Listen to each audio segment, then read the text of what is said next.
For decades, the city and county have planned to create a northern access route to alleviate traffic that has had to use US 15 to get from the I-70 corridor to the city's northern areas.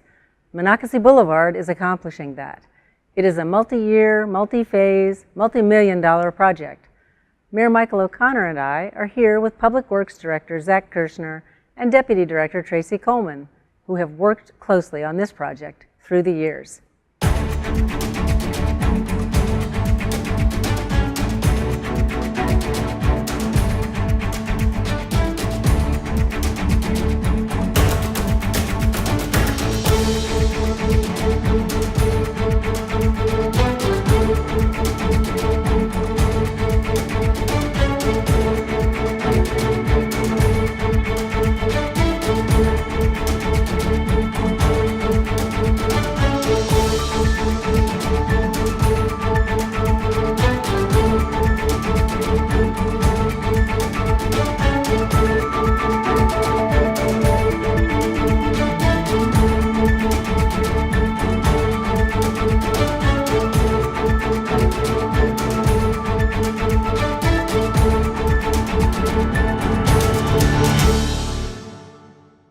So thanks, Zack. Thanks, Tracy, for being here to talk to us about Monocacy Boulevard.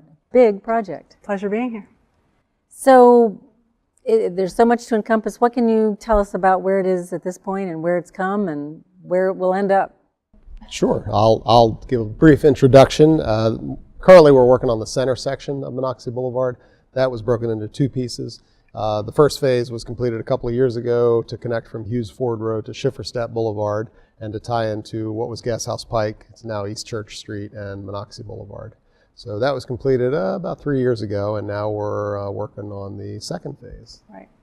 So the second phase from Schifferstadt to Gas House Pike started actually in February of 2017. That's when we brought our contractor on board. They are going full force. They're working on installation of a large retaining wall, a new bridge that's going to cross the Monocacy River. In the near future, they should be working on some improvements to the existing bridge crossing the Monocacy River, and those improvements are for pedestrian safety, bicycle safety, increased sidewalk size. There's a lot of utilities that are being relocated on the project, as well as a minor change of the alignment to help get rid of that the famous S-curve through the road. Now, pedestrian and bicycles will have their own route across the bridge, or? On the existing bridge, we're widening the existing sidewalk on one side of that bridge to allow for bicycles. On the new bridge, there'll be certainly standard size sidewalks for pedestrians, and then we have a dedicated shared use path along the I forget which direction, but along one side of Monocacy Boulevard, running all the way from Gas House Pike all the way through to where it meets Church Street. I think I'm one of those novices when it comes to these things, certainly not in engineering by training, but the amount of engineering that goes into these projects, it's easy as someone who's a layman to say, well, we build roads all the time. Why would this road be any more expensive or any different, or our approach to it be any different than any other road that we've done? But there really is a lot of site-specific considerations that go into a project of this scale. Exactly. Some of the major challenges come out of the fact that we're building in a floodplain, so the environmental permitting alone was a challenging process to work through. The Monocacy River floods frequently, so we had to be careful as we designed through those areas to address environmental issues. You're crossing a stream? We are, yeah. River? Yeah, the previous phase crossed Carroll Creek, which obviously floods periodically. We had to set that roadway high enough to avoid that flooding and provide a safe route for emergency responders in the future. We had to build a large retaining wall under this current phase in order to eliminate the large S-curve, pushing us a little closer to the creek. So there were quite a few environmental challenges out of the gate in order to design this roadway to current standards. And weren't there property issues that prevented us from having, say, an alternate route along the same line? We've had to close the road, and wasn't there a specific reason why we couldn't offer a kind of... There is a current active dairy farm along either side of the road, and so as part of our design process, we look to mitigate and provide, result in the least amount of impact to that operation. So that meant basically holding the road in its current alignment and building on top of the existing roadway. These projects are never inexpensive, no matter what you try to do. The source of funding for this, how have we pulled together the resources necessary to do it? Right. So most of both Phase 1 and Phase 2 are funded by the city. The county has partnered with us, definitely on Phase 2.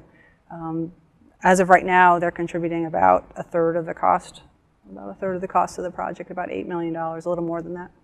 And the challenge, of course, is that you can look across the city and you can see all sorts of opportunities to do infrastructure projects. Why did this one rate as high as it did through the entire evolution of the Monocacy Blvd project? Why is this such an important piece of infrastructure for the city? This piece really was a completion of a missing link to bring a loop road around the northeast side of the city. This road ultimately ties into the new interchange at US 15 and Monocacy Blvd that State Highway is completing the construction of. So from a transportation aspect, this was a major connector on the northeast side of the city. Coupled with that, there are certainly the economic development benefits of the roadway as well, with the large Riverside Center corporate park located along the route. So there's been the opportunity to open up new areas of the city for access for economic development, as you say. But it's to improve the traffic flow of the one main artery through the city of Frederick, which we know is not doing quite well, is Route 15. Right.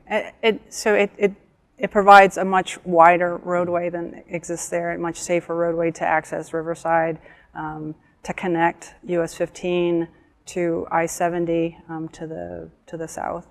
What's the timetable then? Where are we in terms of sort of the big picture of this section being done? The scheduled completion is the summer of 2019.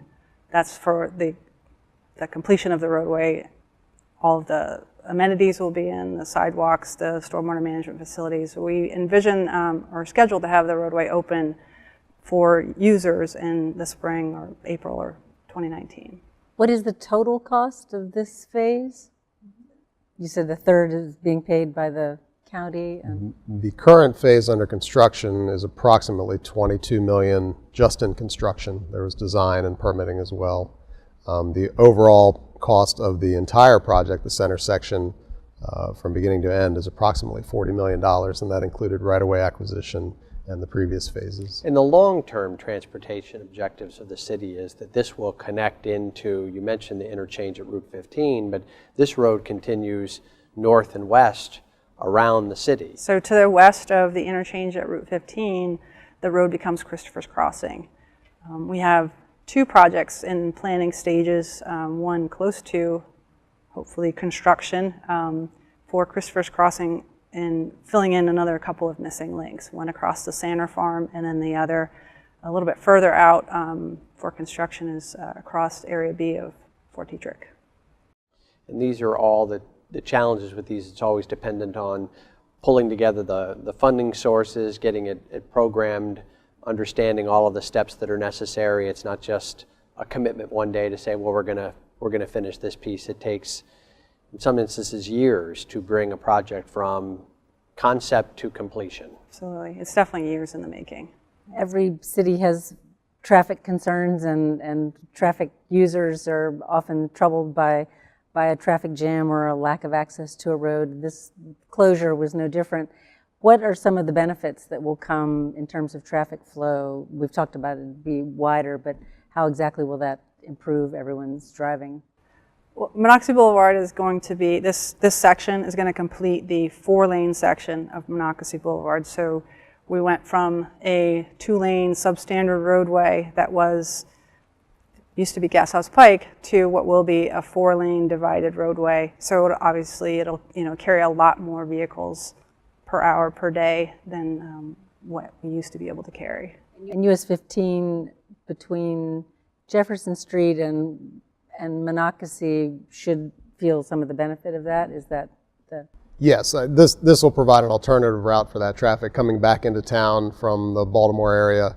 They'll be able to choose to get off of I-70 and take Monocacy Boulevard around the northeast side of the city, alleviating some of the traffic load on US 15. And while that's not our project, we know that long term there is a need that eventually Route 15 be addressed by the state and federal entities that have some involvement in those kinds of projects. So as long as the city continues to grow, how we manage and maintain our transportation infrastructure is going to continue to be the challenge that we have to deal with. Exactly, and what we've tried to do in these phases is we have addressed the multimodal aspect of roadways. So when we design a roadway today, it's not just for vehicles, it is to also move pedestrians and to move bicycles. And as Tracy mentioned, this piece will connect some pieces of shared use path that were previously not connected. And I think that's an important consideration that the public really ought to consider. It's the one challenge is retrofitting old roadways and old systems, but there really has been a commitment on the part of the city to make sure now that we're building new infrastructure as we build it, that we're doing it as a way that sort of treats all modes of transportation with some equity. We're trying to make sure that all users are being addressed in those corridors. That's great. So you probably get questions from people. Where should they go for more information if they do have questions or want to get an update? We have a project web page on the City of Frederick website, and you can find it on the main page or link to it. And there is the opportunity to submit an email on that web page, as well as a contact telephone number for that, and that's in the engineering department.